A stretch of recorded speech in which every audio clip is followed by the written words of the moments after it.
all right. It's a new year, my niggas. The name is Delman, aka Four Eyes, the Ugly Professor, and I'm doing a review for the new Redman, Muddy Waters Part 2.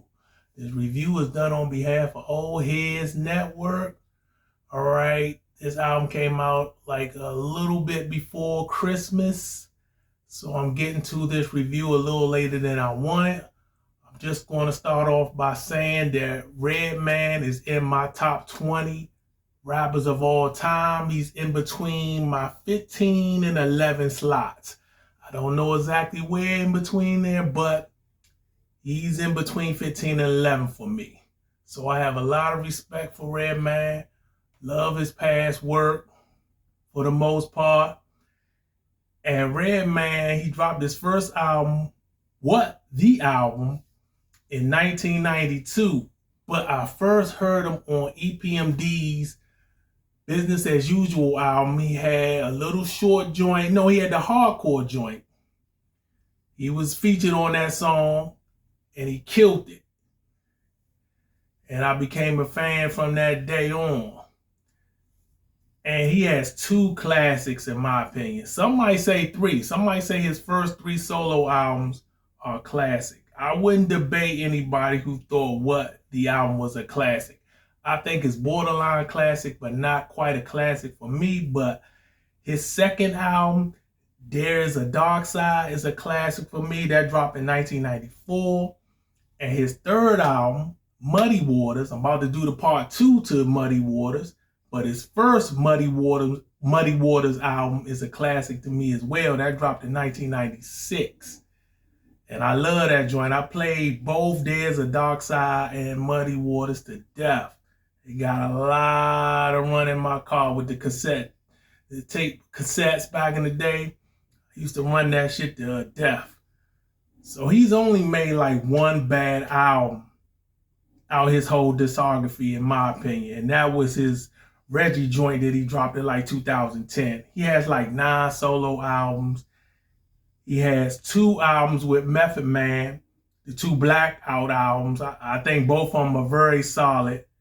The first one is probably a little better than the second one, but I like both of them.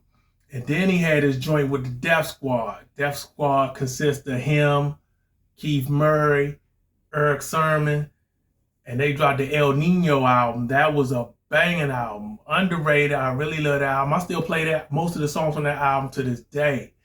So I really dig that joint. So he's only had one bad album in my opinion. Even with his collab and group albums. Only one bad joint. That's a hell of a discography.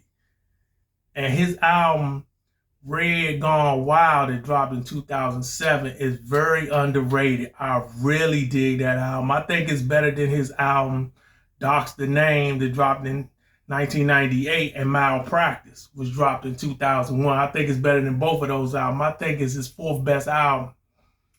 I really dig that joint. You gotta check that joint out if it went under your radar or you forgot about it. Red Gone Wild is a very unappreciated album out of his discography. So I'm going to start off talking about the standout songs on this new Muddy Waters Part 2, but I'm going to just say it has 32 tracks total. When I first saw the track list, I was like, oh my God, why did he put so many tracks on this album? And he's been talking about doing this Muddy Waters Part 2 album for like at least 10 years, dropping this joint for like 10 years. I didn't hear about this supposed to be coming out for like the last 10 years or so, maybe 15. And he finally dropped it. Maybe he put 32 tracks on there because it's been so long since he dropped the album. But I didn't think it needed 32. That's one of the flaws, one of the major flaws with this album is all the tracks. You know, some of them are skits and some of them are very short skits, I will admit. It didn't seem as long as it is. I think it's like over 80 minutes, if I'm not, or damn near close to 80 minutes total. But I'm going to talk about some of the standout songs on this joint. You got Jersey, which is produced by Rockwaller. I like this song. I really do. I think it's like his second single.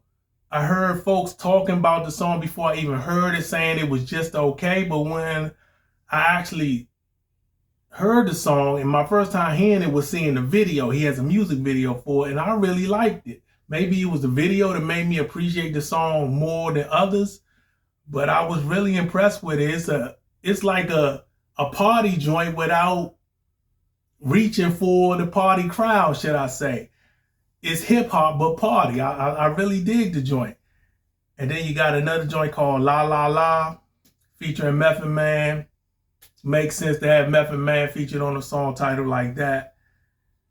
Then you got another joint, Don't Wanna See Me Rich, which was his first single. He has a video for it. I like this joint. Used the Tribe Called Quest sample. I like that. The sample that they used seemed like he got it straight from Tribe Called Quest instead of the original sample, if I'm not mistaken.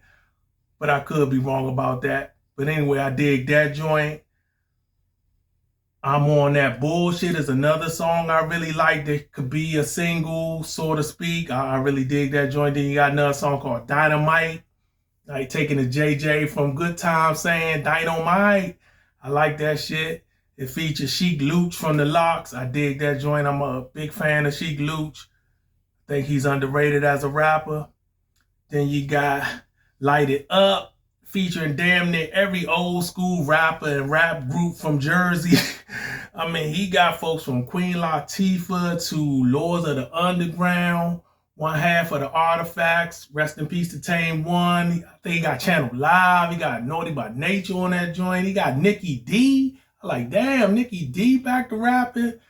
He got Lady Luck. He got one of my favorites, Raw Digger on the joint. Who else? He got so many folks on there, but it's a good song because it's a feel-good song because it's good to hear all those old school folks on this joint and him showing love to the Jersey rappers from his era. So I really dig that joint. Then he got another song called Look At Here featuring KRS-One. KRS-One is in my top 10 of all-time rappers, so I dig that joint. And he had another joint with Snoop Dogg called Kush, which I thought was just okay. It's cool. I think that one's gonna have to grow on me. I mean, it's not a bad song by no means, but I thought, like, it's cool, it's cool. Maybe it'll get better with time, with more listens to the joint. But the album starts off pretty strong, and then it kind of dips in the middle of the joint. Some of the songs I didn't like in the middle of the album, I didn't care for. And it starts to pick up towards the end. He has another Superman Lover joint on there. The first part of the Superman Lover joint, I was like, eh. Then I kind of I dig the second part of it. But I would give this a B minus. Give this a B minus. It doesn't live nowhere near to the first Muddy Waters, but none of these dudes' second part to their classic or borderline classic albums pretty much never does. I mean, you had Do or Die Part 2 from AZ, and that didn't really live up.